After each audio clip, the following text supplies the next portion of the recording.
Prezados cursistas, sejam todas muito bem-vindos. Na aula passada, discutimos sobre os aspectos conceituais das tecnologias de informação e comunicação. Hoje, apresentarei alguns conceitos históricos, alguns apontamentos históricos e legais sobre a inserção das tecnologias no cotidiano escolar. O desenvolvimento das tecnologias, após a invenção do telégrafo, desencadeou novas invenções como a máquina fotográfica, o telefone, o cinema e a televisão, entre os anos de 1850 a 1950. Essas descobertas aprimoraram a comunicação por imagens, sons, movimentos, chegando às mais recentes inovações com os computadores e a internet.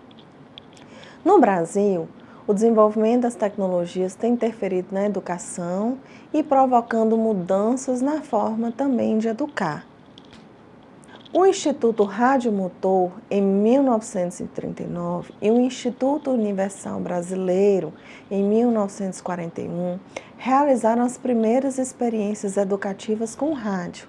Entre essas experiências, destacam-se a criação do Movimento de Educação de Base, o MEB, que visava alfabetizar e apoiar a educação de jovens e adultos por meio das escolas radiofônicas, principalmente na região norte e nordeste do Brasil. Lembremos do patrono da educação, Paulo Freire. Outro projeto importante foi transmitido pelo rádio do MEC, foi o projeto Minerva. De 1967 a 1974, foi desenvolvido em caráter experimental o Sistema Avançado de Comunicações Interdisciplinares, o chamado Projeto SACI, com a finalidade de usar o satélite doméstico, utilizando rádio e televisão como meios de transmissões com fins extremamente educacionais. Essas atividades eram subdivididas em dois projetos. Um era direcionado às 3 primeiras séries do ensino fundamental e outro para o treinamento de professores. Vale destacar, contudo, que o projeto foi encerrado em 1976. Registros históricos indicam que no Brasil, a primeira estação de televisão foi a TV Tupi, inaugurada em 1950 na cidade de São Paulo.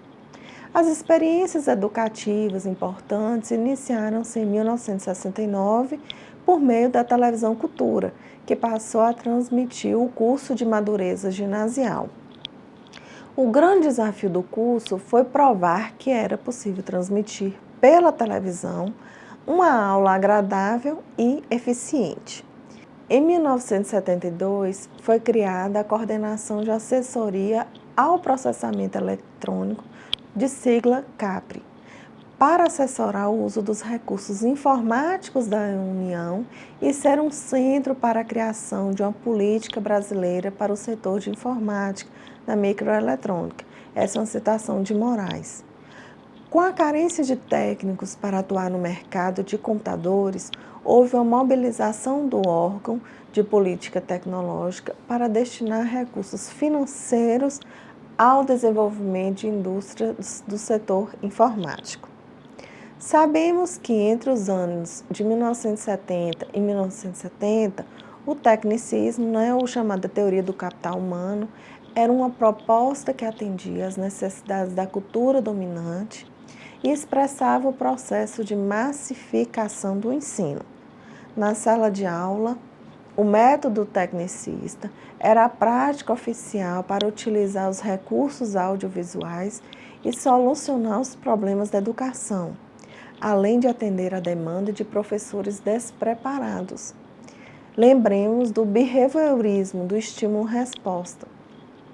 A educação com eficiência era baseada na repetição, na preparação de etapas, no reforço, na competição e na premiação.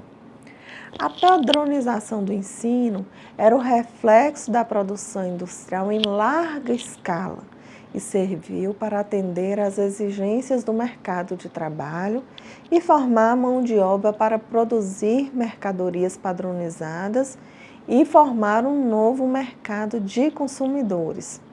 Outro projeto educativo direcionado para o mundo do trabalho, desenvolvido em 1978, foi o chamado telecurso de segundo grau. A gente sabe que essa nomenclatura segundo grau, inclusive, está extinta, que hoje a gente chama de ensino médio.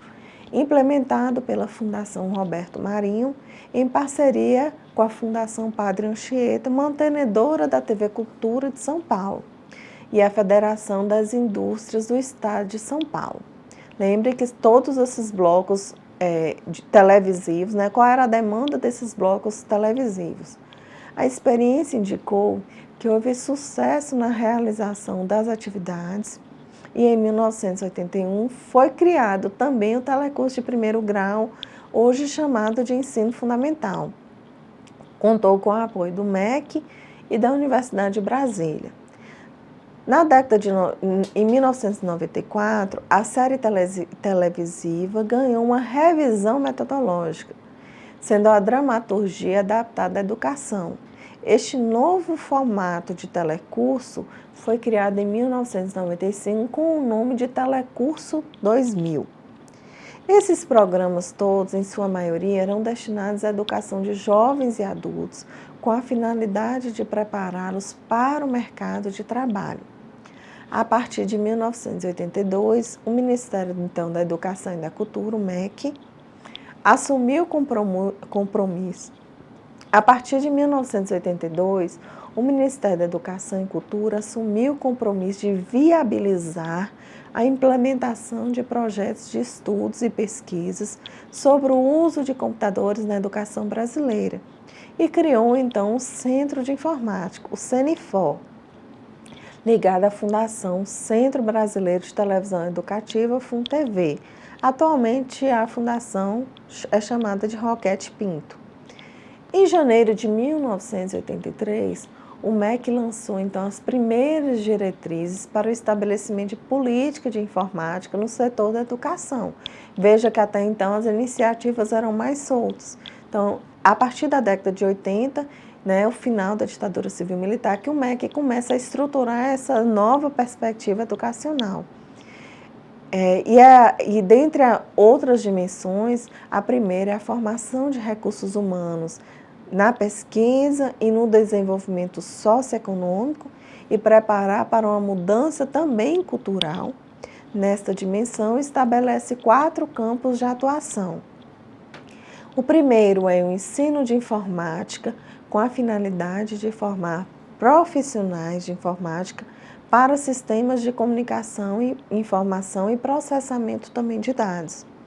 A segunda era o ensino para a informática, tem um caráter já multidisciplinar para o desenvolvimento de setores de suporte conceitual e tecnológico.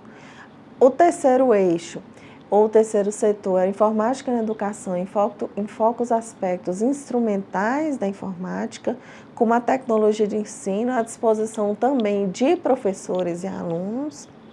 E o quarto é a informática na pesquisa, voltada para as atividades, claro, de pesquisa na área da educação, da cultura e dos desportos.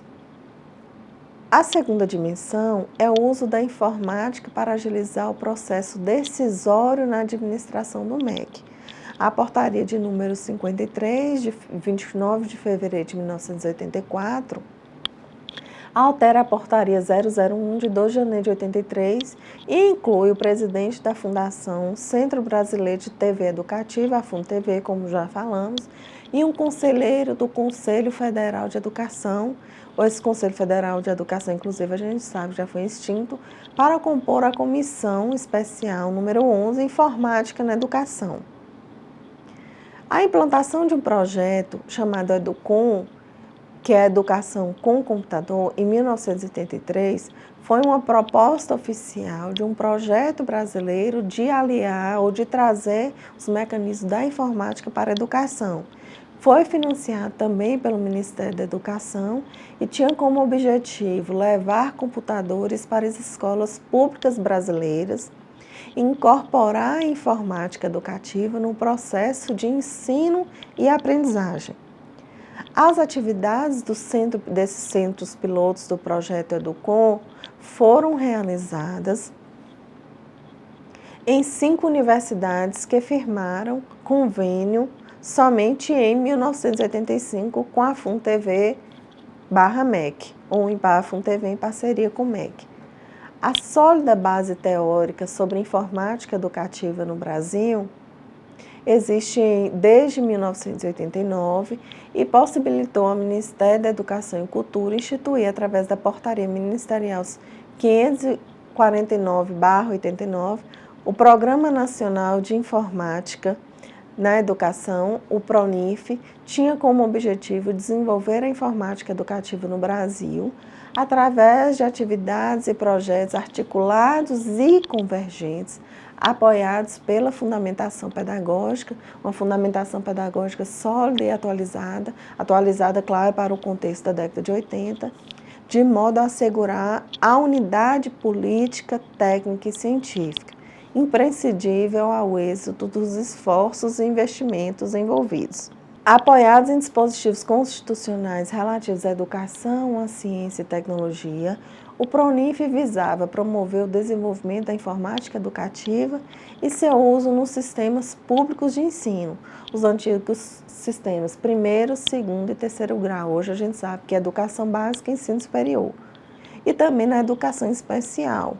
Fomentar o surgimento de infraestruturas de suporte nas escolas, apoiando a criação de centros, subcentros e laboratórios. Pretendia também capacitar contínua e permanente a formação de professores. O programa previa o crescimento gradual da competência tecnológica, referenciada e controlada por objetivos educacionais, amparado no modo de planejamento participativo que envolvia as comunidades interessadas. Os objetivos e metas do PRONIF foram formulados em um sistema com a Política Nacional de Ciência e Tecnologia da época. O PRONIF apresentou resultados expressivos durante o período de 1980 a 1995. A década de 90, o contexto da década de 90 é um contexto que a gente sai da ditadura civil e militar e é o contexto que é aprovada a nossa segunda Lei de Diretrizes e Bases da Educação Nacional, que é a chamada LDB número 9394 de 1996. Sobre a questão da educação na formação docente, o artigo 62 discorre que a formação de professores para atuar na educação básica, e a gente trouxe dois recortes desse artigo, 2 excertos, que diz o seguinte: a formação continuada e a capacitação dos profissionais de magistério poderão utilizar recursos e tecnologias de educação à distância. No inciso 3, diz também que a formação inicial de profissionais de magistério dará preferência ao ensino presencial e subsidiariamente fazendo uso de recursos tecnológicos de educação à distância. Lembremos também que recentemente foi aprovada a Base Nacional Comum Curricular. E esse novo sistema dessa base já traz, inclusive, direitos e aprendizagem do ensino médio, conforme diretriz do atual Conselho Nacional de Educação, nas seguintes áreas do conhecimento. Então, aponta 4 áreas do conhecimento. O primeiro são as linguagens e suas tecnologias, a matemática e suas tecnologias. O terceiro eixo, as ciências da natureza e suas tecnologias. E destaca também que, para o ensino médio, os cursos podem ser realizados por meio de educação à distância ou educação presencial mediada. Os cursos realizados por meio da educação à distância ou... mais embaixo, Cristian, por favor. Que os cursos realizados por meio de educação à distância ou educação presencial poderá ser mediado pelas tecnologias. Todas essas questões foram implementadas a partir do ano de 2017.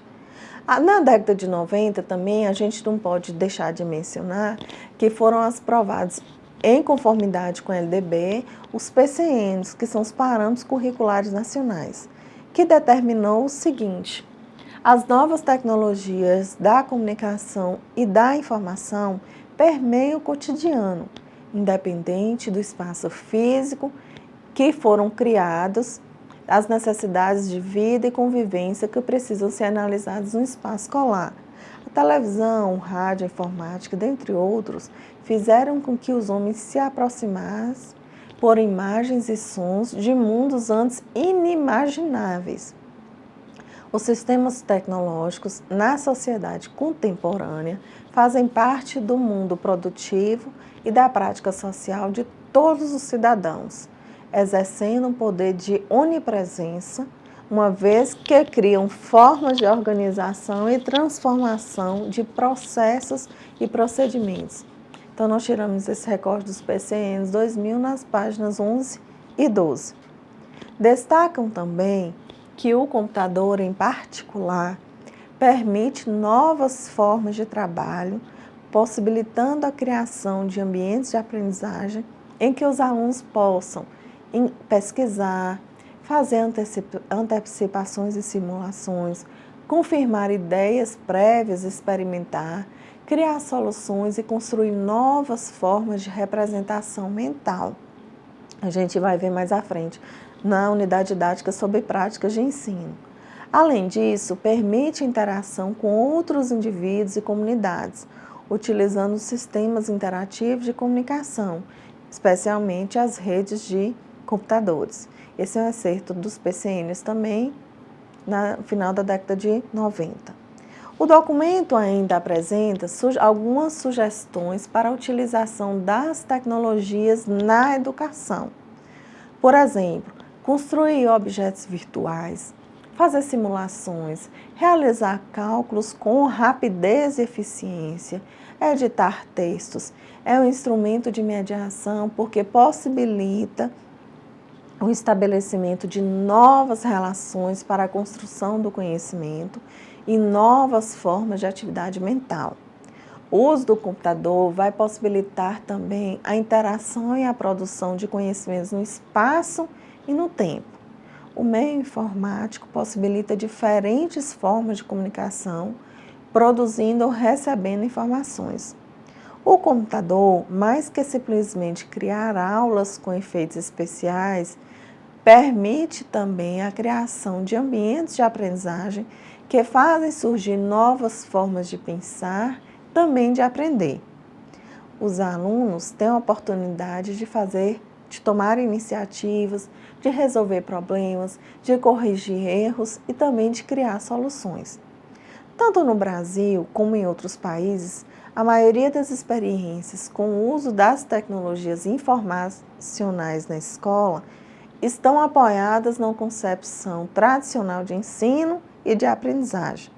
Esse fato deve alertar para a importância da reflexão sobre qual é a educação que se quer oferecer aos nossos alunos para que a incorporação da tecnologia não seja apenas o antigo travestido de moderno. Neste mesmo ano, na década de 90, a Secretaria de Educação à Distância, a SEED, do Ministério da Educação, lançou então um programa chamado Programa Nacional de Informática na Educação, o PROINFO. Esse programa objetivava a disseminação da informática no sistema público de ensino, nos níveis tanto fundamental quanto ensino médio. É um programa educacional com o objetivo de promover o uso pedagógico da informática na rede pública da educação básica. O programa leva às escolas computadores, recursos digitais e conteúdos educacionais. Em contrapartida, estados, o Distrito Federal e os municípios devem garantir a estrutura adequada para receber os laboratórios e capacitar os educadores para o uso de máquinas e tecnologias. Apesar de ainda não contemplar todas as escolas, visto que em muitas delas, quando não faltam os computadores, faltam os profissionais para manuseá-los, quando o projeto é posto em prática, potencializa as relações entre os sujeitos da comunidade escolar e o espaço de ensino-aprendizagem é ampliado. Na última aula, a gente vai trazer um pouco das perspectivas dos dilemas da implantação desse programa chamado PROINFO. Em relação às políticas dos anos 2000, consideramos pertinente destacar o decreto 5622, que é um decreto que foi aprovado em 2005, que definiu a EAD, a educação à distância, como uma modalidade educacional na qual a mediação didático-pedagógica nos processos de ensino e aprendizagem ocorre com a utilização de meios ou tecnologias de informática e comunicação, com estudantes e professores desenvolvendo atividades educativas em lugares ou tempos diversos. Nesse sentido, o avanço acelerado das mídias eletrônicas nos sistemas de ensino é considerado um dos responsáveis pelo crescimento da oferta e uso do sistema EAD, visto que o atendimento ao aluno tornou possível em qualquer localidade do mundo, desde que ele tenha como acessar a tecnologia e principalmente em tempo real. Neste mesmo ano, 2005, o Ministério da Educação e Secretaria de Educação à Distância lançou também o Programa de Formação Continuada em Mídias na Educação. Este programa propôs a formação e a capacitação de professores da rede pública de ensino para utilizar as diferentes linguagens na comunicação e na prática de ensino. Dentre as legislações mais recentes, precisamos destacar que, em 2010, foi aprovado o Plano de Desenvolvimento da Educação, que é o PDE, que é o plano que a gente pode chamar de Plano Guarda-Chuva, e tem como principal objetivo oferecer letramento digital e uma imersão na cultura digital aos alunos das escolas públicas e que possibilite avanços concretos no processo de ensino-aprendizagem.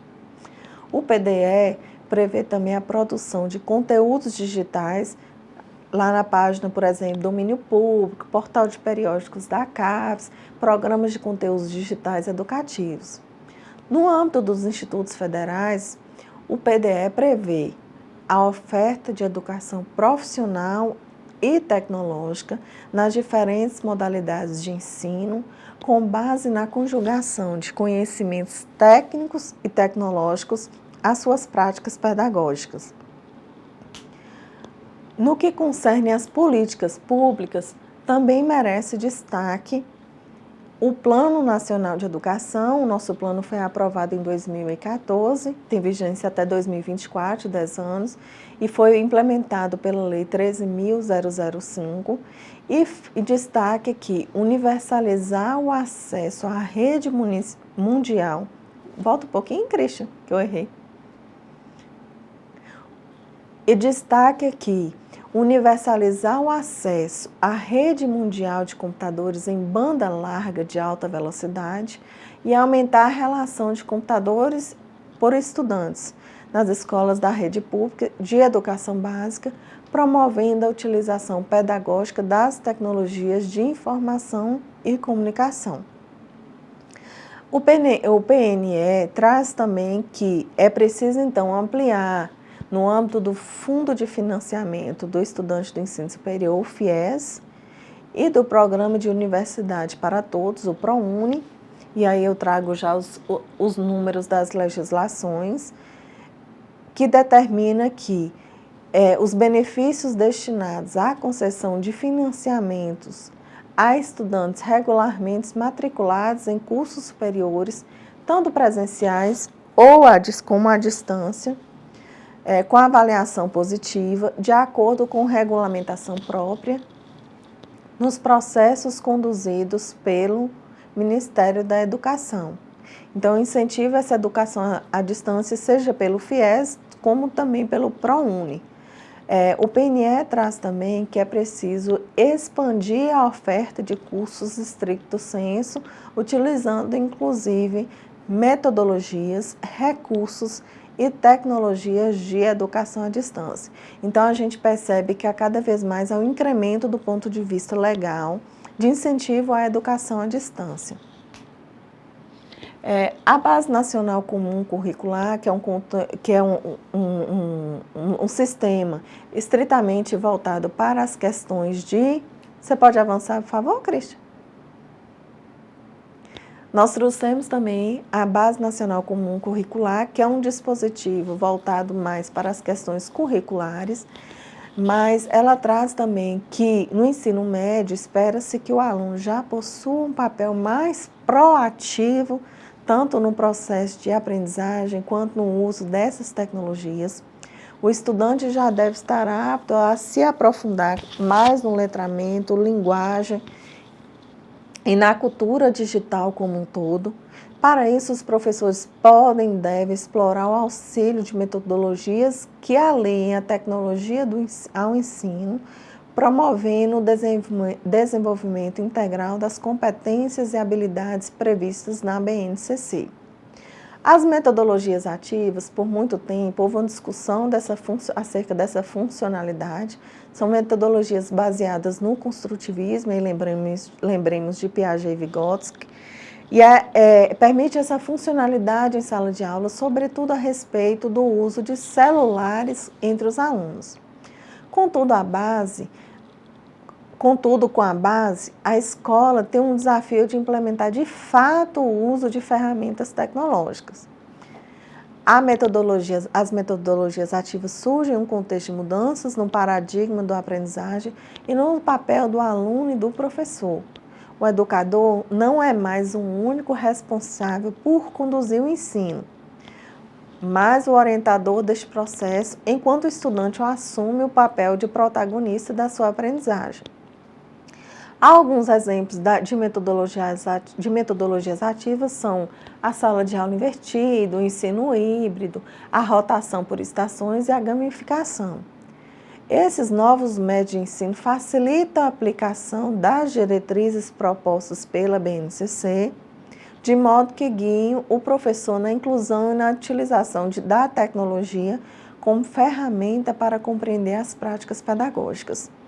A base, como um documento norteador da educação básica, prevê esse uso de tecnologias, mas a gente precisa destacar que é um desafio para as escolas implementar de fato a efetivação desses recursos. Apesar de as metodologias ativas servirem como uma forma de orientar a equipe escolar na aplicação das ferramentas tecnológicas no processo de ensino, ainda é preciso que a instituição busque se manter atualizada para a adaptação dessas novas práticas a partir desses novos recursos e novos mecanismos digitais, né? A gente falou aqui que seria, então, esse letramento digital. Para além das questões curriculares, o Ministério da Educação também autorizou as instituições de ensino superior a ampliarem a carga horária de aulas à distância em cursos presenciais. E aí nós tivemos esse dispositivo legal, que é a portaria número 1.428, publicado em 28 de dezembro de 2018, então é um documento relativamente bem recente.